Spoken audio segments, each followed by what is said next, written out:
Le front de gauche s'essaie à une mobilisation citoyenne. Quelques dizaines de Bergeracois ont partagé indignations et propositions pour une autre politique que celle de la prétendue contrainte économique entre crise et dette. C'est bon ? Alors, nous sommes toujours le 7 décembre, mais cette fois-ci nous sommes à la maison des syndicats. Philippe est derrière la caméra. Et ma foi, nous sommes allés assister à une réunion politique du mouvement des citoyens, du front de gauche, bref, d'un tas de gens dont nous avons déjà fait état d'ailleurs dans notre petite télé. Et voilà, ma foi, tu es bien gentil de venir causer parce que tu es au moins la 5e personne à qui je demande de venir causer devant la caméra et puis les gens sont un peu réticents. Toi, tu n'es pas réticente, mais tu penses, alors je te dis tu parce qu'on se connaît, on est des collègues, des vieux collègues. Toi, tu es documentaliste de profession, maintenant tu es retraité comme moi. Et donc, toi, tu n'es pas réticente à parler, mais tu te dis un peu déçu de la soirée. Tu peux nous dire un peu pourquoi ? J'ai pas envie de dire du mal de vieux militants politiques, syndicalistes, qui sont des indignés comme moi depuis 68 et même peut-être avant pour certains d'entre eux. Mais je suis déçue par, on va dire, le ronron de leur discours, qui est toujours le même, et par le fait qu'ils proposent rien de concret. Qu'est-ce que tu aurais aimé entendre parmi les choses concrètes dont tu regrettes l'absence là ? Tant de choses. Ah oui. Je suis toujours choquée par le fait que des vieux militants syndicalistes dénoncent la société capitaliste et le système des banques privées, etc., mais croient toujours que pour relancer les choses, il faut relancer la consommation, il faut relancer Ils se rendent pas compte, c'est fini tout ça. Il faut changer de société, il faut changer d'optique, il faut changer cette espèce de mainmise idéologique du capitalisme, du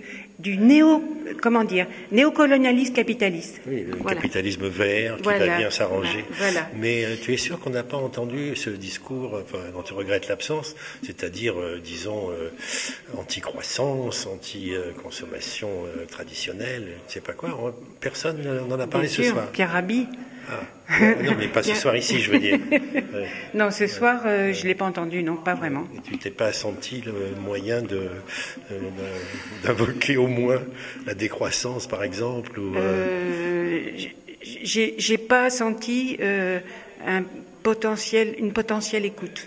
D'accord. Et parce que on est face à un discours politique syndicaliste, voilà. Et il faut sortir de tout ça. Il n'a pas du tout été question de ce problème, au moins, que la consommation et la croissance commencent à poser quelques problèmes. Non, pas du tout. Et c'est vraiment tu as raison d'être déçu. C'est vraiment ça, je regrette. Oui.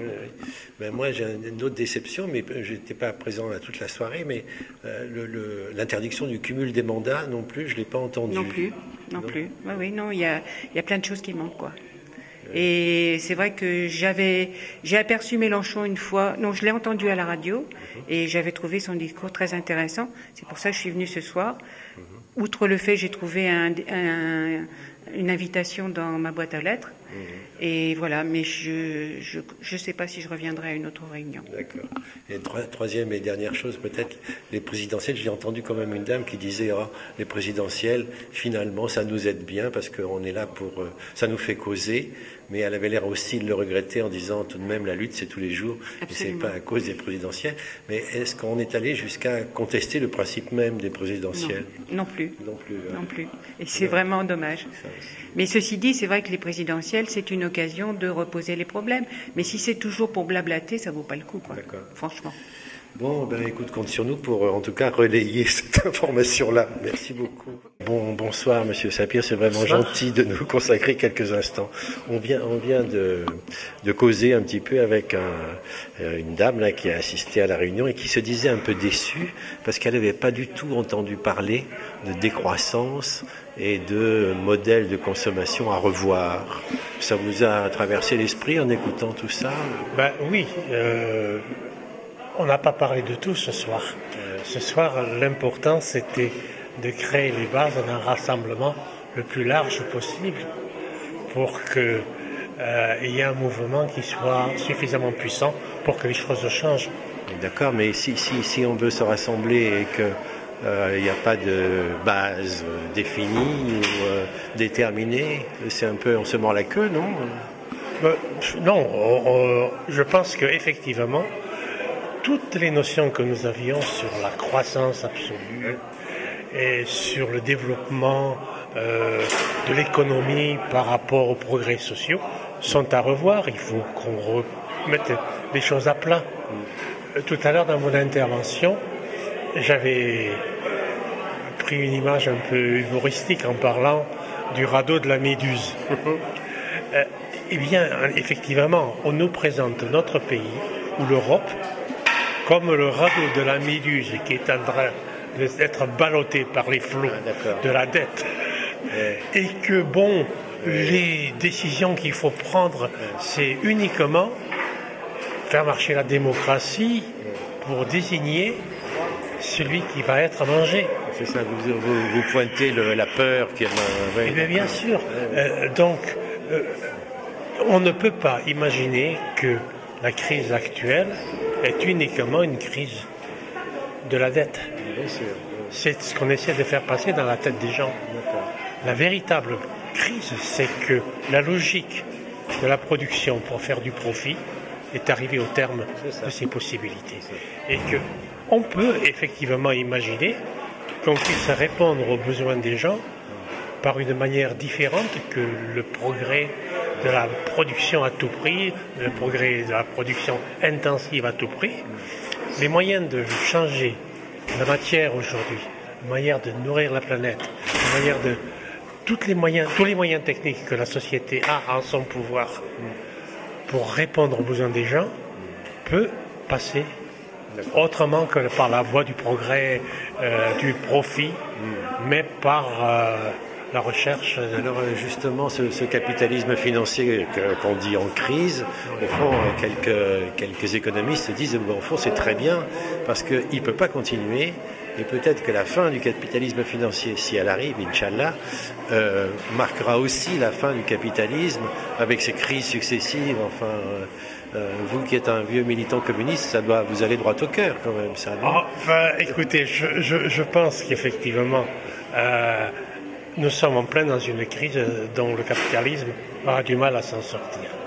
Mais on ne peut pas, c'est ma conviction personnelle, humaniser le capitalisme.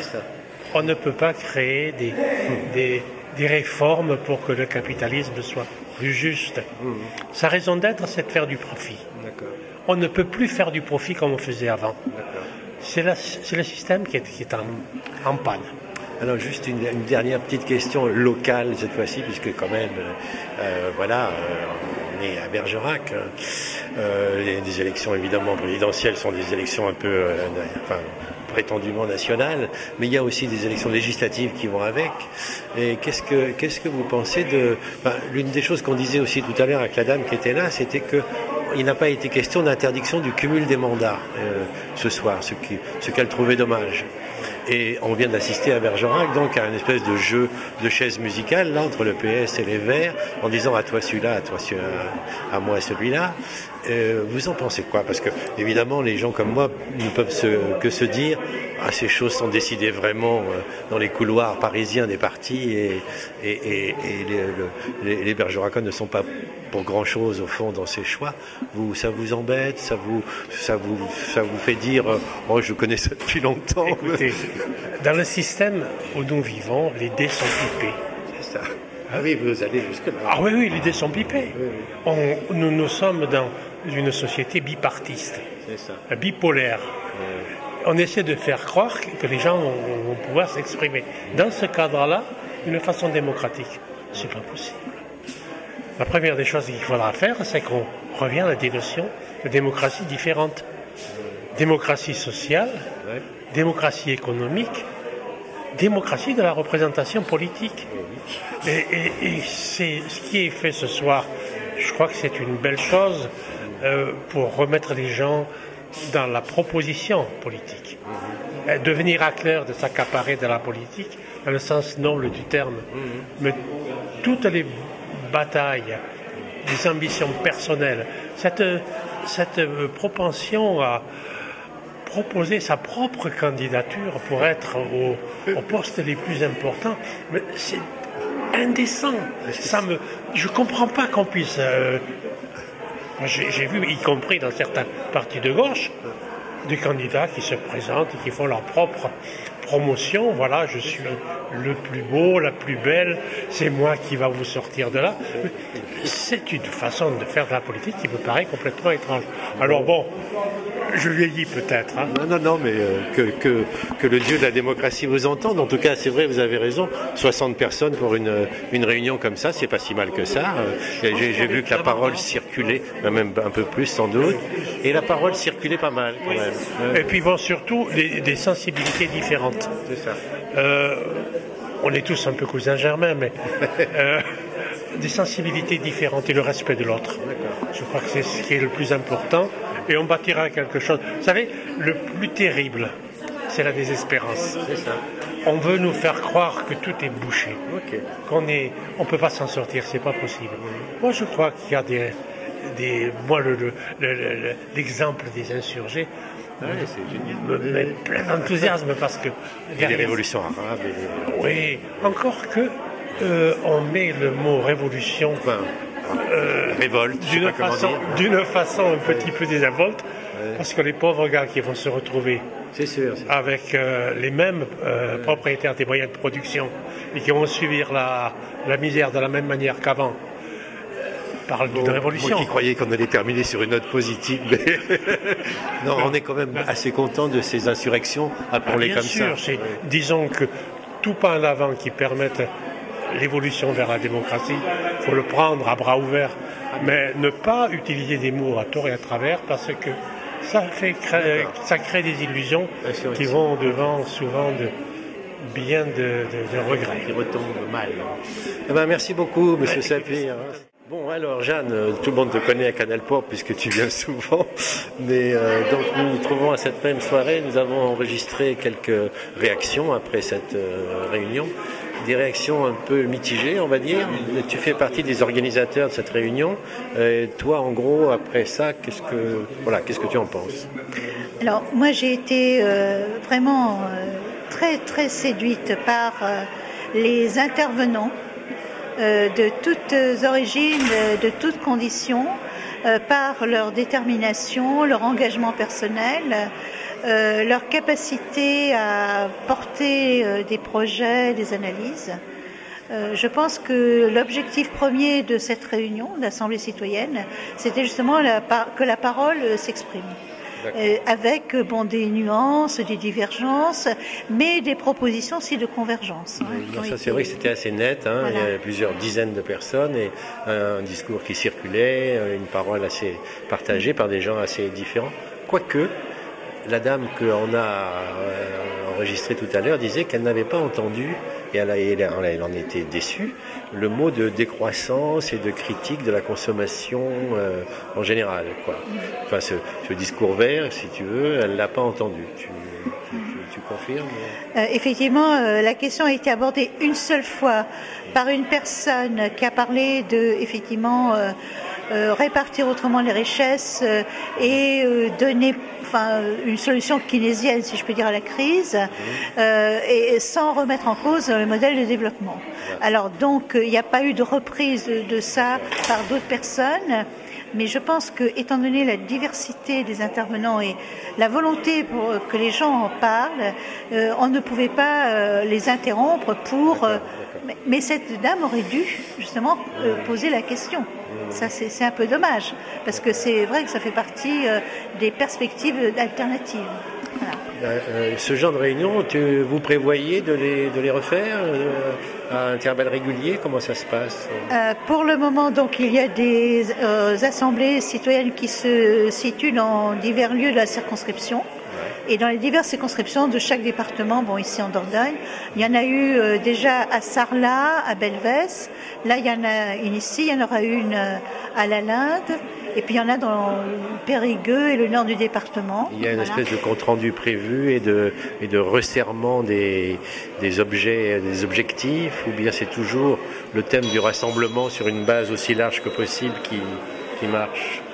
L'objectif, effectivement, à moyenne échéance, une fois que la parole est donnée, c'est de revoir, rediscuter et puis, comment dirais-je, réunir les thèmes qui émergent. Voilà. Moi, ce qui m'a beaucoup frappé, c'était, puisque on est parti sur les indignés, c'était les différentes postures d'indignation. Donc il y avait des postures d'indignés, je dirais, presque folkloriques. Bon, je voudrais pas, c'est pas péjoratif, mais enfin, qui rentrent dans le folklore. Et puis les indignés de fond, qui le sont depuis très longtemps et qui sont en lutte sur le terrain. Mais je pense que les indignés tels que le mouvement tel qu'il émerge maintenant est un mouvement qui démarre.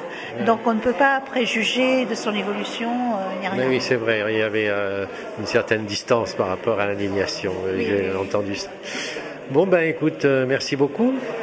Et puis c'est quand tu veux, à Canal. Hein. Oui, mais par rapport à la décroissance, un autre modèle, ça peut être l'objet effectivement d'un débat qu'on peut mener, soit publiquement, soit venir à Canal Pop là-dessus. Surtout s'il se confirme qu'une certaine candidate verte sera aux législatives à Bergerac. Voilà. Bon, merci Jeanne. Merci aussi.